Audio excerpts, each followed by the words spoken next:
Hello, everyone, and welcome to another inspiring episode of the Mind Over Habit podcast, where we explore the habit, mindset, and life experiences that empower people to live intentionally and become the best version of themselves. Today's guest brings refreshing blend of wisdom, optimism, and what she calls a little bit of magic.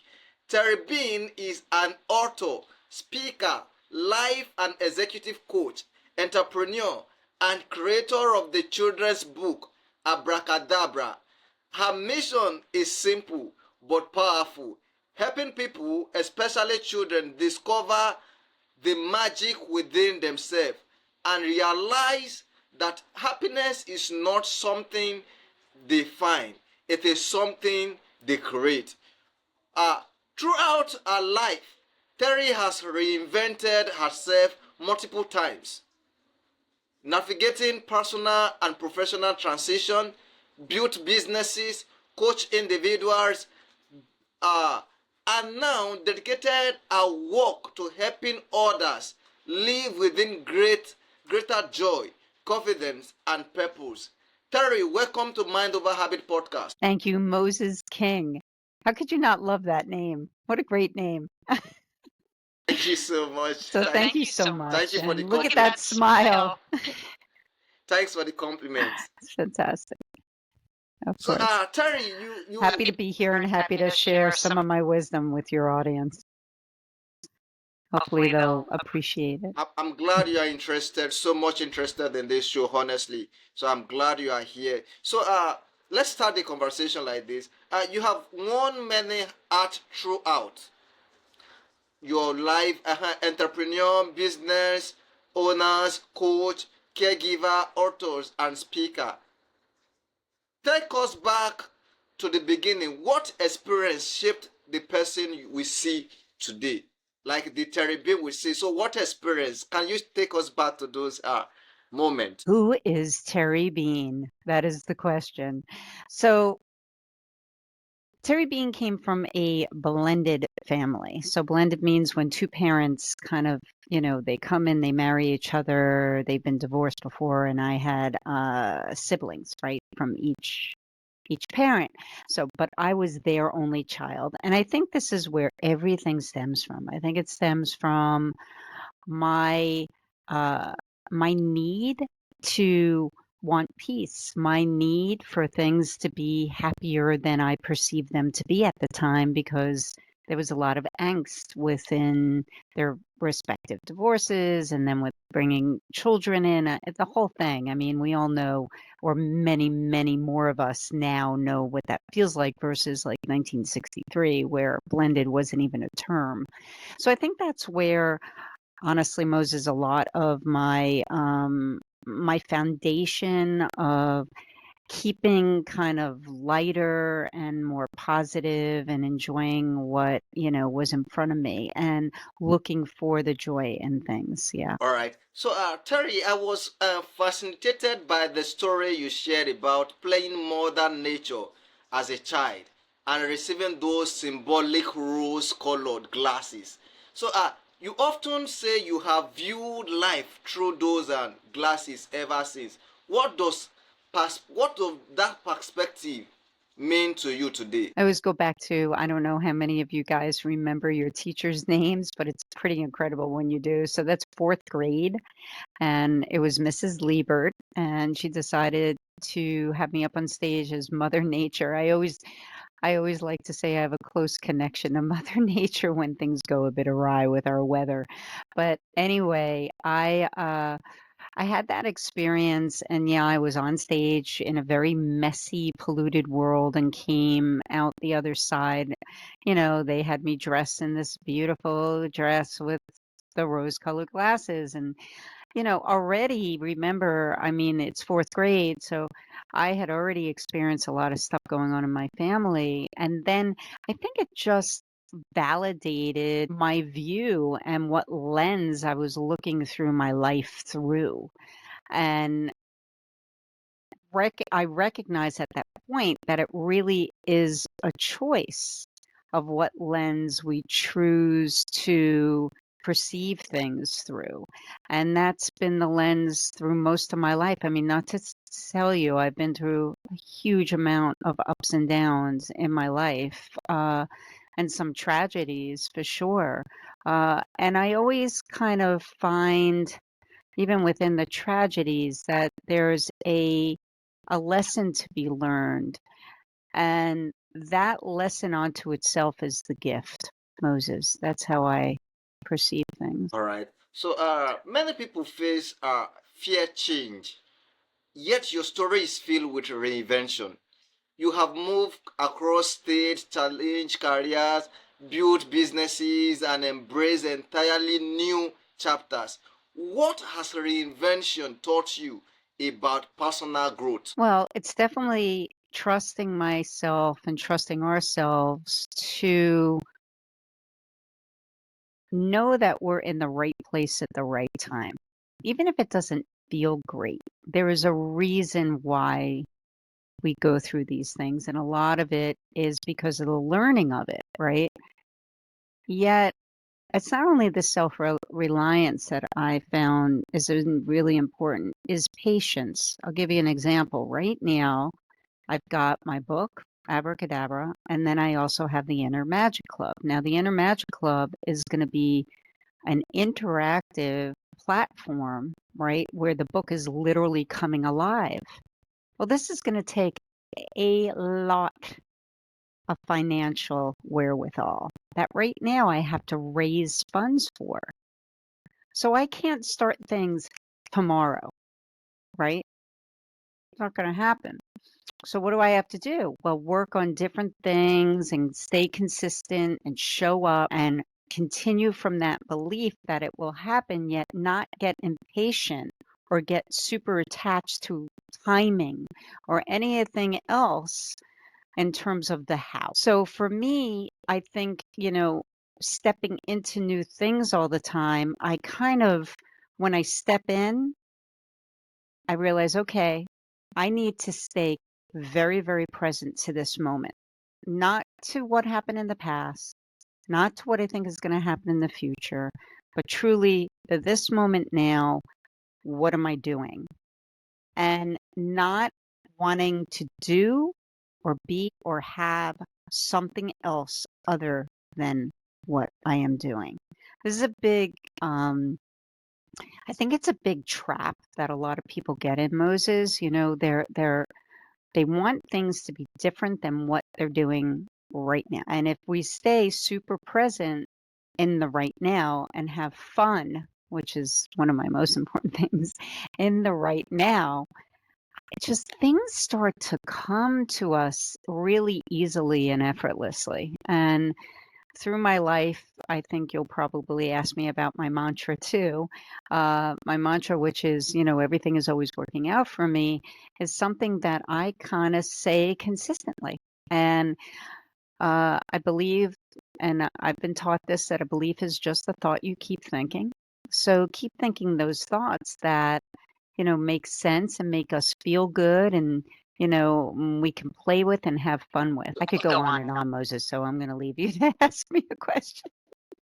Uh, Go I mean, ahead. you talked about your book just now, so let's talk about it.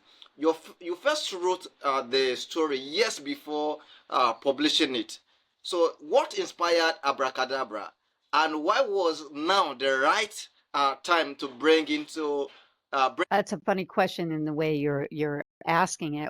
Why is now the right time? So any time in the last 14 years, no matter whether I brought it out, would have been the right time. Yeah? Yeah? Because that's exactly what my premise is.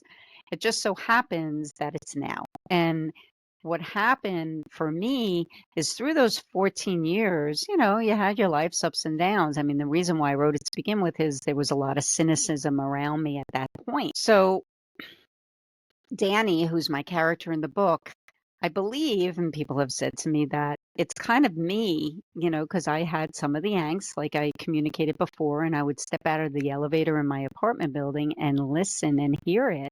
And all I wanted to do was run into my room and create my happy space.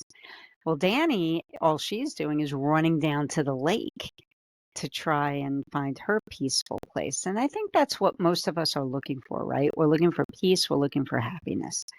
So the first place we really need to find it is within ourselves. And the self-talk is what's so very important and what I'm trying to communicate to children as well at this point. So, of course, I went off into a different direction, Moses, and you're probably going to have to ask the question again. So, abracadabra, when it was written, right? All right, it's coming back. It's the illustrator. So, I knew that I needed a good illustrator, and I just wasn't in the position at these different points of my life in the last 14 years to get one. And in November of 24, I actually reached out to my Facebook group. And I got so slammed with so many requests that I shut the whole thing down. And I said, I can't do this. This is just way too overwhelming. And then when I joined forces to get my certification for life coaching through Mind Valley, I ended up with a beautiful cohort of people. And those people were very supportive. And this is something that's really important. We always want to surround ourselves with people that are supportive, with people that you don't feel like you have to defend what you're doing or what you're not doing, right? That's in your soul. So I had these beautiful people in my life who had read the book and said, Terry Bean, you really need to get this out. And I said, interesting. I said, okay. I said, let me now reach out. And I reached out to Fiverr, which was the platform that I reached out to, and I just got super lucky. So there have been so many serendipitous things that have happened with Abracadabra and the writing of it and just this whole journey. It makes me feel, and I'm sure your listeners have had these experiences where like you're on the right path when things start really connecting, right? And the universe kind of just drops in your lap some stuff that just will absolutely make sense and make sense at that point in your life, of stepping into.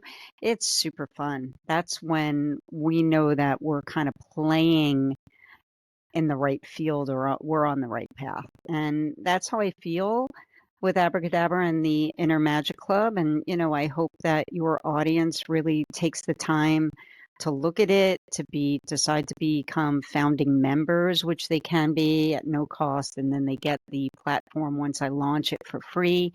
That's something I'm doing with the Inner Magic Club and of course the book itself and coloring book, by the way. So yeah, it's a pretty incredible message, honestly, Moses. And I think it's one that is quite poignant today. Today is when, especially in the United States, things are extremely divided. Our world just feels a little chaotic, and you can imagine what it is for kids, right? So we start uh, teaching kids and empowering children, which, by the way, are the least empowered demographic, to understand themselves better and to trust what I like to call our inner wizard.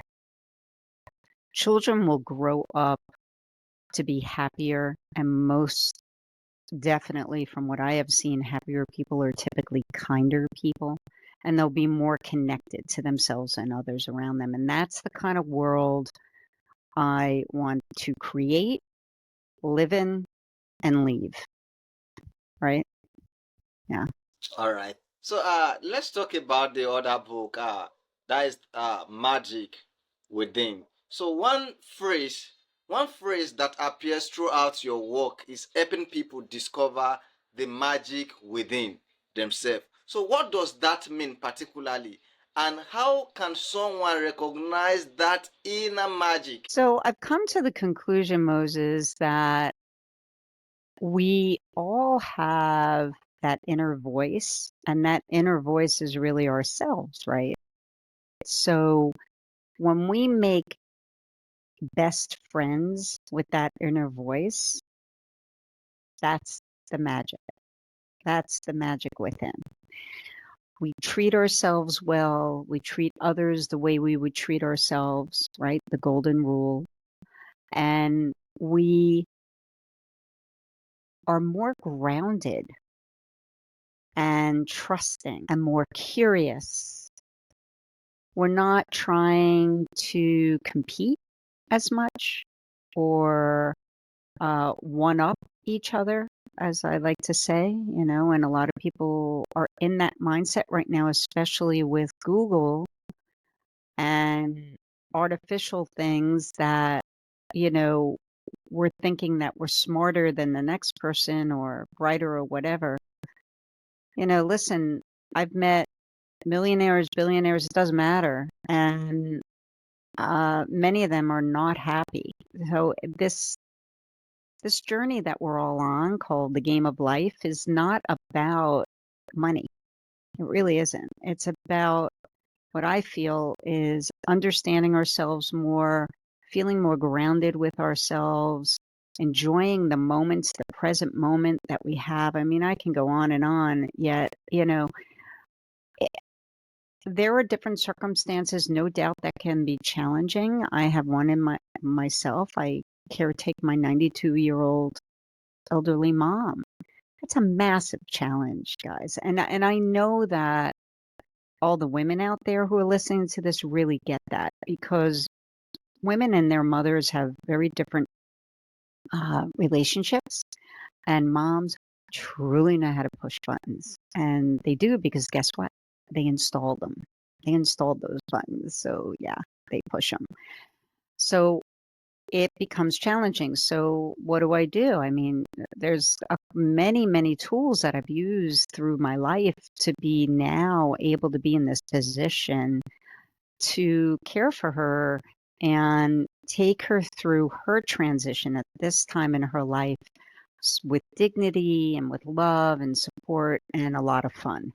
Because I just, again, the fun is such a big part of it. And I also believe that laughter is the best elixir out there.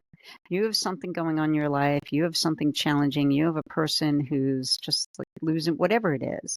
If we, and I'm not talking about minimizing someone, I'm talking about just taking a step back and observing things from an observer position and just sprinkle it with just a bit of levity. And you'll see that everything shifts. Everything shifts. And it does with my mom all the time. All the time. I see it happen. So, you have said happiness is a choice, a practice, right? So, and even a superpower. Many people struggle within that idea because life can be difficult. How do you explain happiness as a choice? I explain it because I think that most people, hold on one moment. Sorry about that.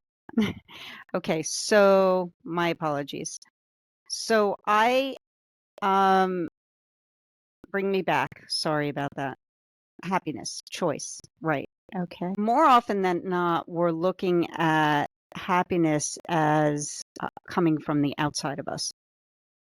People say things to us, we experience things, we're going on vacation. It's all outside of ourselves.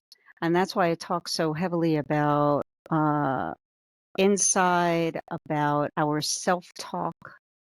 I think this is what's really, really important for all of us to dive a lot deeper into, right?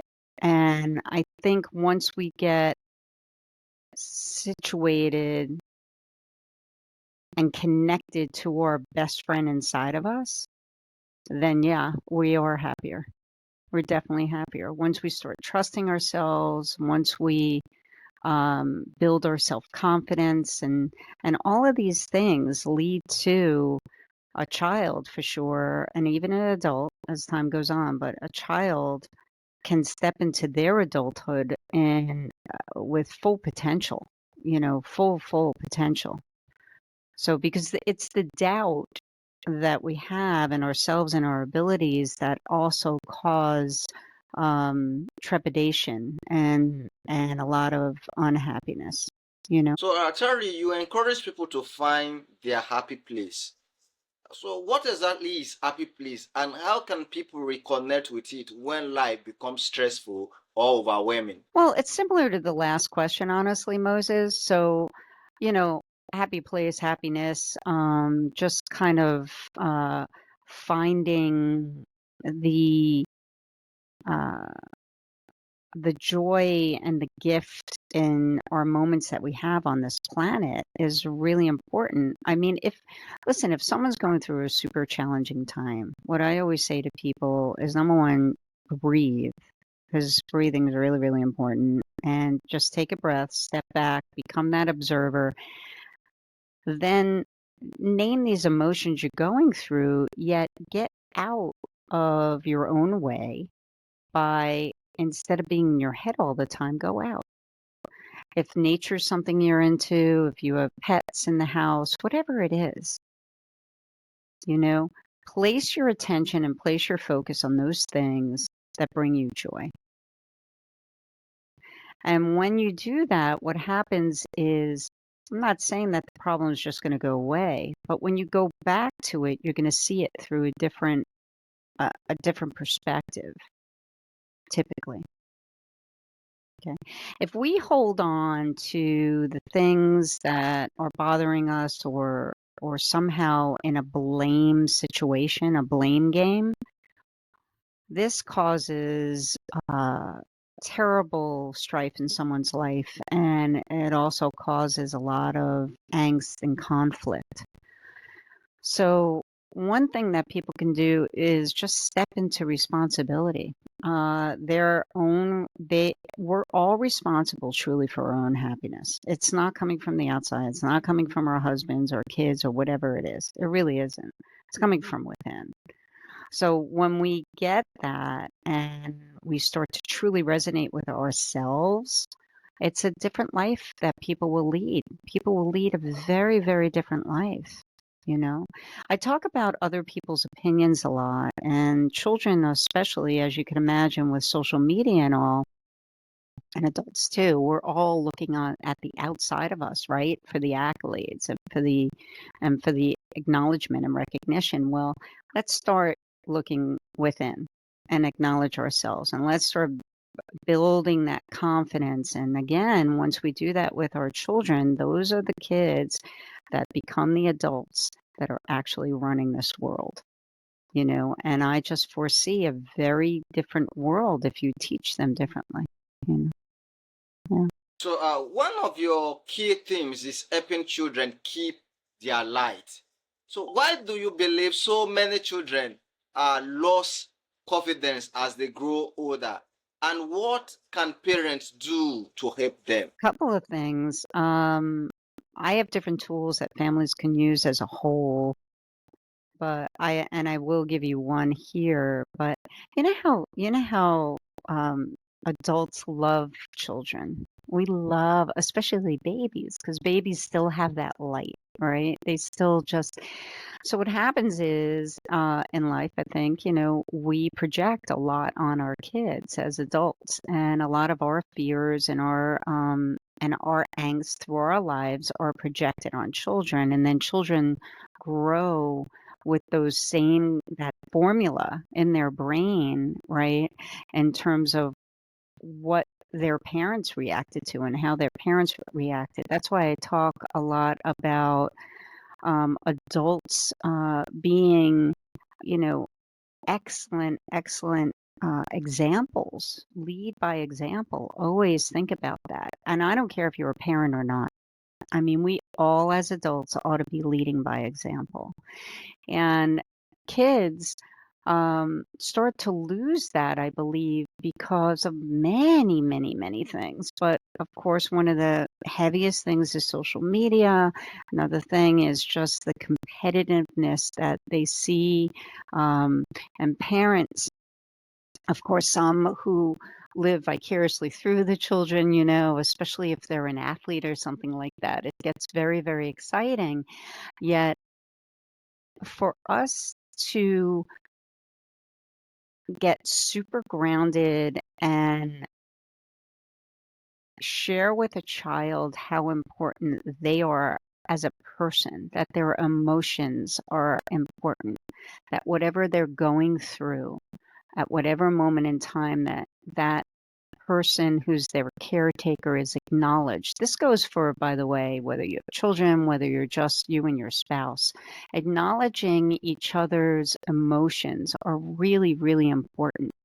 Uh, Appreciating one another, no matter what, is really, really important. Finding the things, communicating the things that you appreciate, waking up in the morning and intending on a great day and, saying those things that make you feel good as you're going into your day. Creating that mantra, that family mantra that the whole family can say every day, going back to that dinner table without your cell phones. No one's allowed to have a cell phone at the dinner table. And then sitting and saying, hey, so we said everything's always working out for us today. So how many times did you say that? When did you say that? And just get excited about it and never make anybody wrong if they didn't. So there's just, there's a game of life, I think, especially for family, and that's what I'm trying to do with the Inner Magic Club, is bring families together. Bring families closer to one another. The family is a beautiful unit. I mean, I've seen people with massive families, and it's so beautiful to see when they have these big reunions or everybody's so supportive of one another. I'm not saying there's no dysfunction. Promise you, there always is, right?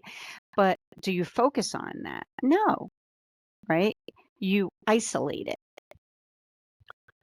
and move on. Isolate and move on. And don't carry it with you to every single function or every single conversation, or it doesn't make sense. That's playing the victim, and no one likes that. No one likes to feel that way. No one likes to be perceived that way. We just, and we all have responsibilities to ourselves to get out of our heads and get out of that way of thinking. And it sounds, a lot simpler than it is, and I get that.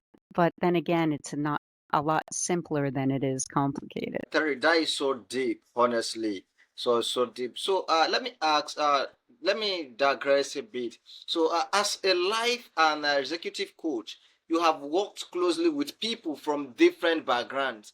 What are some of the biggest struggles people face today? I think there's a common theme for most people, and it's that they're not good enough. I am not good enough. That's the typical, and it's because people are looking again outside of themselves, and they're looking um, to do better, be better. So in other words, right now is not good enough, right? And we all have the ability to turn around and say, "Wow, I'm so grateful for this, that, or the other, whatever it is," and we can focus there. And then all of a sudden, it's amazing how the universe will play and just bring you more of that. So, uh, the I'm not good enough game truly runs a thread through all of humanity. All of humanity. Some of it's media driven, all right? You need this pair of jeans, you need this pair of pants. But what we decide to make that mean if we don't have it is the key, right? So if we're always coming from lack because we need more, then guess what? Nothing's ever good enough. I don't know about you, Moses, but I don't want to live like. Of course, we want things to be better. That's not the point. The point is, how are we dealing with the now? And that's all we have. All we have is right this second. I could stand up and I don't know, something can happen, right? After this call. I could go out and walk into the street. I mean, Moses, I'm sure a lot of your listeners know too. Life can change in a split second. Split second. It's amazing how that happens. I lost one of my very best friends 3 months ago, 4 months ago now, March 2nd, and she decided she just didn't want to be here anymore. Split second. I now don't have her anymore. That's painful. So how do I continue, right? How do I keep that happy in me? She always asked me that anyway. And I always used to say to her, what's the alternative? Because truly, what's the alternative, right? It's kind of that black and white, honestly. So I don't know. I, because some people would say, the head's in the sand, blah, blah, blah. I don't really care what other people think. That's the other really key lesson. I'm not talking about compromising other people. I'm not talking about hurting other people. I'm not talking about talking crap or being derogatory. I had that conversation actually with my mom just the other day. I said, listen, if you don't have anything nice to say, All right. Before we go, so I would like to ask, one of your mantras is everything is always working out for me. So that is a powerful statement, I must say. So how did that develop your mindset, and how can a listener begin adopting it? Well, as I said earlier, Moses, I think that every family could really figure out a family mantra. And this will tighten their family connection, by the way, by doing this. And it could be everything's always working out for them. It could be whatever they want. I had a little girl who hated school, and by the end of my my reading of my book, she said, I am happy to go to school today. And that was going to be her mantra in the morning, right? So we can have mantras for different things. I just decided that everything's always working out for me because pretty much does. But what happens, it really becomes a core belief, right? Because remember again, a belief is just a thought you keep thinking. So I believe that anybody in the world who wants to get out of their own way to create the life that they truly want, all right, can do that through the power of words. I think it's very, very important. It's the power of words and power of thought. And that's very much what abracadabra is all about. So if someone... Abracadabra, I don't know if you know this, abracadabra actually means create with your word. That's what it means. All right. So if someone listening feels stuck, discouraged, or disconnected from joy, what is the first step towards creating a beautiful life they truly love? Well, first of all, acknowledging that that's where they are, because a lot of people are in denial, right? Or they're pretending. So I think it's really, really important to acknowledge where they are and kind of ferret out what is happening for them. Like what are some of the reasons that they're quote unquote, that they're unhappy. Is it outside of themselves? Is it with themselves? Is it something that they're saying to themselves? Is it, a control issue? There's so many different things, right? So I think, but that's one of a key starter, right? Is acknowledgement. We have to acknowledge where we are now. Then you slowly take the steps, and there are different tools that I can talk to people about, but it becomes a cadence that is really important, that we're truly focused. It's like if you have someone who's looking to lose weight, right? Every single day, whatever they choose to feed themselves is what's going to give them the outcome, right? So every single day, what you choose to feed yourself and the words that you speak to yourself is going to help you get to the goal of creating a better life. Before we wrap up, let's have a little fun. So just answer with the first thing that comes. Just answer with the first thing that comes to your mind. So the first question is that 3 words that describe Terry B. 3 words that describe Terry Bean? Oh, that's fun. And that would be the one word. That would be the first word. I think it's fun, kind, and wise. So what makes you smile instantly? What makes me What makes you smile smile instantly? Smile, you said, yeah? Well, your smile makes me smile. I mean, come on, Moses. I told you earlier, you have the greatest smile. Look at that smile. Like his whole face lights up, right? So, and that's a huge thing when you think about it, right? When we smile at someone who's not smiled, they smile back typically. And you just made their day. And that's why I smile. Wow. Okay. Okay, another one. One habit that changed your life. One habit that changed your life. Oh, what's a habit that changed my life? That's a great one. One is like when you get out of bed, and this could be helpful. And this does not come from me. This is Wayne Dyer, who's a grandfather of personal development. If you ever see the movie The Shift, or Shift, it's called, or The Shift, it may be, but it's Wayne Dyer. It's on YouTube. It's phenomenal. He gets out of bed and he says, "Thank you." His feet, "Thank you." And that's an amazing way to get out of bed. And I do that all the time. Not used All to, right, I do I it. want you to mention a book everyone should read. A book everyone should read. So, a book everyone should read. There's a book called The Power of Now. That was a pretty important book in my life. But of course, there's Abracadabra. But yes, I like The Power of Now from way, way back then. And I don't know, there's so many books, and I'm not great at remembering titles, I'll be honest with you. But yeah, I like The Power of Now, though. Because again, I mean, it's funny because that's what we're talking about right now, right? Yes. So let me ask this. Power One is thing in you the now. wish every child should know.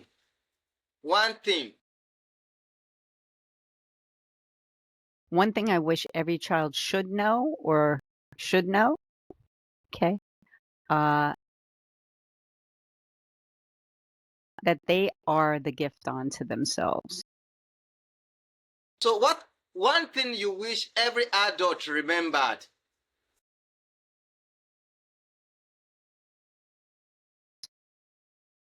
Be kind. All right. This is the last question. If happiness had a color, what color will it be? If happiness had a color. If what had? If happiness had a color, what color will it be? Well, I'm a purple fan. So anything in the purple light, I'm All right, that Terry, fan. You have purple please, even behind you. because of our time, we are ready. So, how can listener connect with you? Go to terrybeanauthor.com, just the way it's spelled on the screen, and then author at the end.com. You'll see a contact page there. You'll see my media page there. Our podcast will be up there at some point as well once you release it. And also go to the Inner Magic Club and become one of my founding members. It doesn't cost you a thing. You'll get the platform once it's launched for free for 6 months, and it will really change the way you communicate with your family and change your child's perception of themselves, which is key. All right, Terry, this has been such a refreshing and uplifting conversation. Thank you for sharing your wisdom, your story, and your mission to help people rediscover the magic within themselves. To everyone listening today, if today's episode encouraged you, inspired you, or reminded you that happiness is possible even during challenging seasons, please share this episode with someone who needs it. Remember, you have more power than you think. You have more light than you realize. And you have the ability to create a beautiful life. Until next time, this is Moses on the Mind Over Habit podcast, reminding you that lasting transformation begins with the habit you choose every day. Stay inspired and keep growing. Bye. So,